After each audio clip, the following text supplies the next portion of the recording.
Assalamualaikum warahmatullahi wabarakatuh. Sebelumnya izinkan saya untuk memperkenalkan diri saya. Saya Ruby Rosa dari Fakultas Teknik Teknologi Teknik Informatika Universitas Riau Nusantara.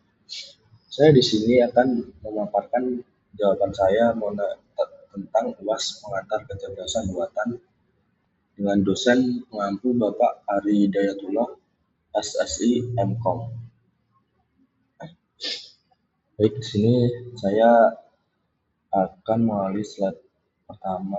Slide pertama ialah memperkenalkan pengenalan diri saya. Slide kedua, ya ini jawaban nomor 1 mengenai pendekatan deep learning. Pendekatan deep learning untuk deteksi kecurangan dalam transaksi finansial. Deep learning terutama dengan neural networks adalah pendekatan yang sangat efektif untuk mendeteksi kecurangan finansial karena kemampuannya menangkap pada kompleks dalam data. Berikut adalah langkah-langkah dalam penerapan neural networks untuk mendeteksi kecurangan. Yang pertama ya, pengumpulan data. Data yang relevan meliputi transaksi nasabah, nominal, jenis kategori transaksi, lokasi, geotagging atau lokasi perangkat, waktu transaksi, pola waktu seperti jam, hari, fungsi, perilaku historis, riwayat transaksi untuk analisis pola pengguna. Ada processing data, normalisasi data numerik dinormalisasi agar berada dalam rentang yang sama. One mode encoding untuk fitur kategorikal seperti jenis transaksi, handling missing value, menggunakan imputasi atau menghapuskan data yang tidak lengkap, fitur engineering, ekstraksi fitur tambahan seperti rasio pengeluaran terhadap pendapatan. Yang ketiga ada arsitektur neural networks. Fully Connected Neural Network FCNN cocok untuk data transaksi tabular. Kedua ada Recurrent Neural Networks RNN atau Long Short Term Memory LSTM untuk mempelajari pola temporal dalam riwayat transaksi. Ada Convolutional Neural Network CNN dapat digunakan jika data diubah menjadi representasi visual seperti headmap transaksi. Lalu ada autoencoder untuk deteksi anomali dengan membandingkan data input dan output model. Kita beralih ke slide selanjutnya. Ada pelatihan model loss function menggunakan fungsi seperti binary cross entropy untuk klasifikasi. Dua ada optimasi, algoritma optimisasi seperti Adam. Tiga ada class imbalance, menangani ketidakseimbangan kelas karena jumlah transaksi sah jauh lebih banyak daripada transaksi curang. Teknik seperti oversampling dengan smooth auto-der sampling dapat digunakan. Ada evaluasi. Menggunakan metode seperti precision recall dan F1 score karena penting untuk minimalkan false positif dan false negatif. Sini ada tantangan utama dan solusi mengenai deep learning. Tantangan transaksi curang biasanya sangat sedikit dibandingkan transaksi sah. Solusi oversampling data, undersampling data menggunakan algoritma cost sensitive learning. Pada overfitting, tantangan model deep learning dapat terlalu menyesuaikan diri pada data pelatihan. Solusi regularisasi seperti R1, L2 atau dropout, misalkan data untuk training, validation, dan testing dengan baik. Juga ada evaluasi pola fraud atau kecurangan. Tantangan pelaku kecurangan sering mengubah pola untuk menghindari deteksi. Solusi pembelajaran berkelanjutan atau continuous learning untuk memperbarui model dengan data terbaru. Nah, ke slide ketiga. Lanjutan tadi menggunakan pendekatan assembly yang dapat menggabungkan prediksi dari beberapa model. 4 ada dimensi dan skala data. Tantangannya yaitu data transaksi seringkali sangat besar dan beragam. Solusinya, kita dapat melakukan fitur selection untuk memilih fitur yang relevan. 2 ada memanfaatkan cloud computing atau infrastruktur distribusi untuk komputasi skala besar. Cuma ada privasi dan keamanan data. Tantangannya ialah transaksi finansial mengandung informasi sensitif mengenai pelanggan. Solusinya yaitu anonimisasi data menggunakan federated learning di mana model dilatih secara terdistribusi tanpa mengungkap data mentah. Kesimpulan mengenai deep learning tadi ialah deep learning dengan neural network adalah alat yang mampu untuk mendeteksi kecurangan finansial berkat kemampuannya menangkap pola non-linear yang kompleks. Namun tantangan seperti ketidakseimbangan data, overfitting, evolusi pola fraud, skala data besar, dan privasi harus diatasi dengan pendekatan yang tepat dengan menggabungkan teknik seperti regularisasi, oversampling, federated learning, dan pembelajaran berkelanjutan. Perusahaan investasi dapat meningkatkan efisiensi dan kendala dalam mendeteksi aktivitas kecurangan secara real time. Kita ke jawaban nomor 2 mengenai rancangan struktur artificial neural network ANN untuk deteksi penipuan. Untuk mendeteksi transaksi penipuan berdasarkan data yang diberikan, kita akan menggunakan ANN dengan struktur sederhana yang mampu menangani data multivariasi. Berikut langkah-langkahnya. Satu, ada data processing, fitur input, nilai transaksi numerik dinominasi 0 dan 1, lokasi transaksi, kategori 1, hot encoding, domestik atau internasional, frekuensi transaksi harian, numerik dinormalisasi, waktu transaksi, kategori 1, hot encoding, siang atau malam.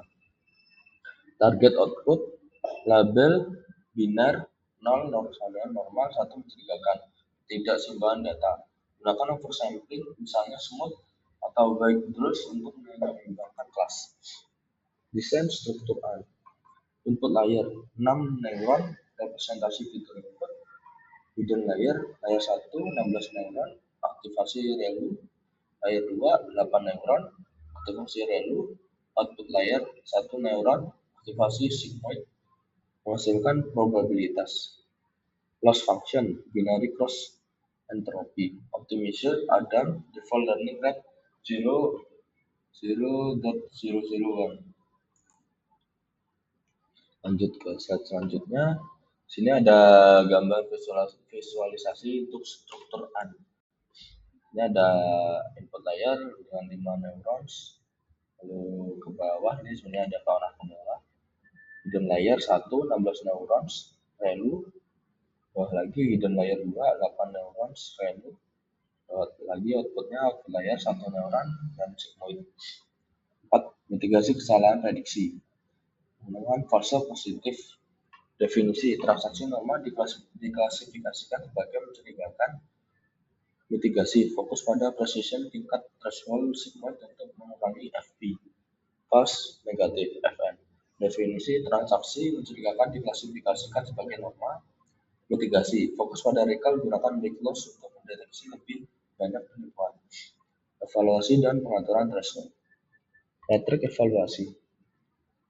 Ini ada precision recall untuk memahami keseimbangan antara FP dan FN. F1 score untuk dataset tidak seimbang. Tuning threshold, menyesuaikan threshold sigmoid untuk meminimalkan kesalahan prediksi. 6. Ada pengujian dan monitoring. Gunakan cross validation untuk menghindari overfitting. Simulasi real time untuk mengevaluasi performa dalam kondisi nyata. Yang struktur sederhana ini, ANN dapat mendeteksi transaksi mencurigakan dengan baik, asalkan model dipantau dan diperbarui secara berkala untuk mengikuti pola penipuan terus berkembang. Tahu tadi yang kita bahas di awal tadi, continuous learning. Nomor 3 ada menghitung risiko diabetes menggunakan algoritma Bayes. Itu langkah-langkah utama. Probabilitas prior. P. Diabetes. Proporsi, maaf ini karena dimasukkan ke Canva jadi tidak ada spasinya. Ya, diabetes proporsi pasien dengan diabetes misalnya 40% hingga 40%, 0,4. P. Tidak diabetes proporsi pasien diabetes 60% hingga 0,6. Probabilitas kondisional likelihood itu probabilitas setiap faktor dalam kondisi.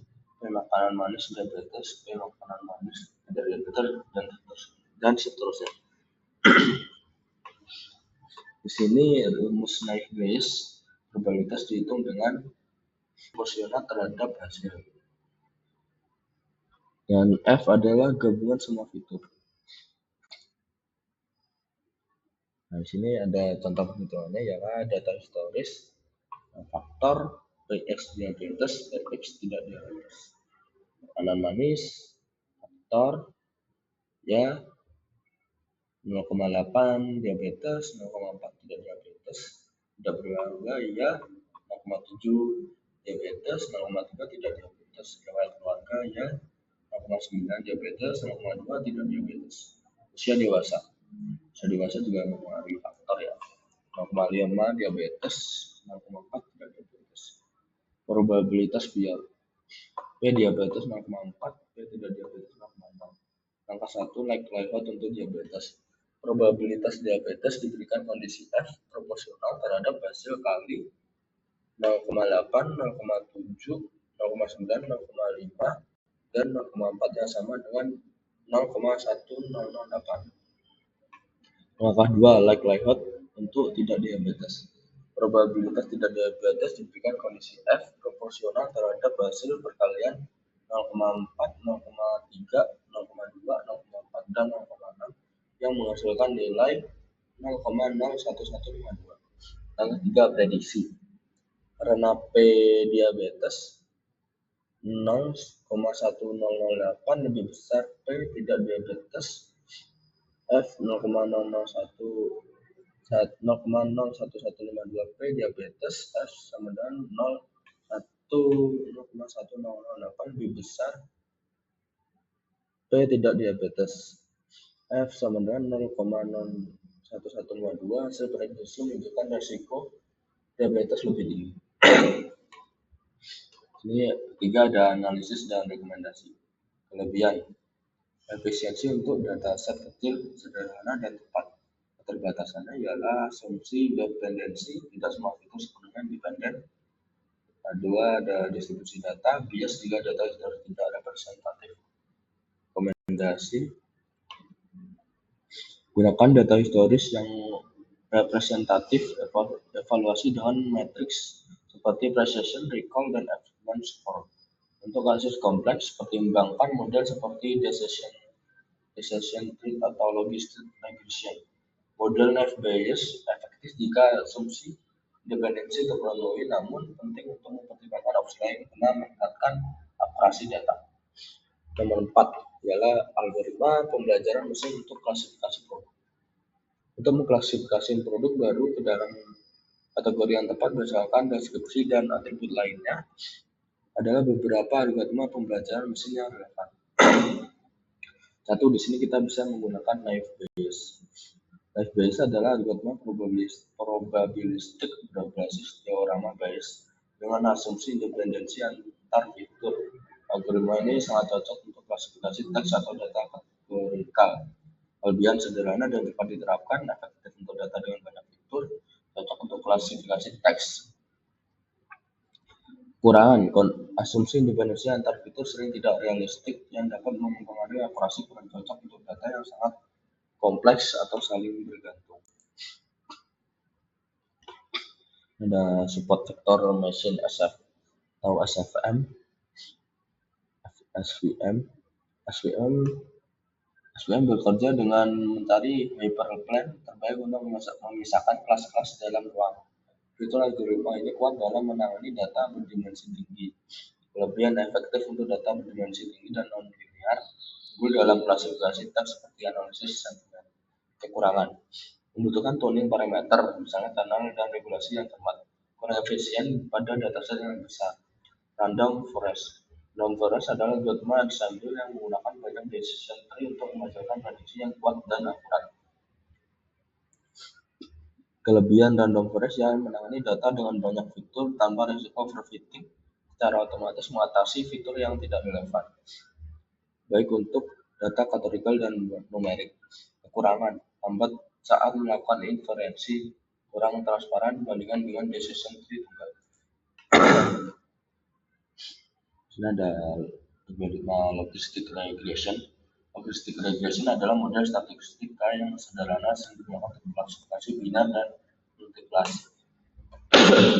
Kelebihan mudah dipahami, diterapkan dan diinterpretatif, tepat untuk data sederhana, mendukung klasifikasi multi kelas dengan one versus race atau softmax. Kekurangan tidak efektif untuk data nonlinear atau hubungan kompleks antar fitur. Kurang optimal jika terdapat interaksi fitur yang kuat.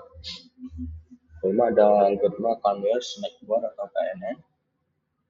KNN adalah algoritma berbasis instan yang mengklasifikasikan data berdasarkan kedekatan dengan tangganya dalam ruang fitur. Kelebihan tidak memerlukan pelatihan modal, mudah diimplementasikan dan cocok untuk data numerik secara kategorikan. Kekurangan lambat pada dataset besar karena perhitungan jarak untuk setiap instan, membutuhkan pemilihan parameter K dan normalisasi fitur yang baik. Ini tadi sebenarnya udah kita bahas mengenai algoritma deep learning, termasuk juga saya akan bacakan rekomendasi. Data sederhana dan tidak terlalu besar, gunakan naive Bayes atau logistic regression. Data kompleks dengan pola yang kuat, pilih SVM atau random forest. Data besar dan deskripsi produk panjang, gunakan deep learning meskipun memerlukan lebih banyak sumber daya. Penyesuaian algoritma tergantung pada kompleksitas data, ukuran dataset, serta sumber daya komputasi yang tersedia.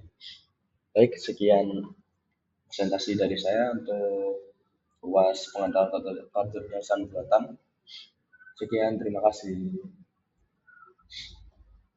Wassalamualaikum warahmatullahi wabarakatuh.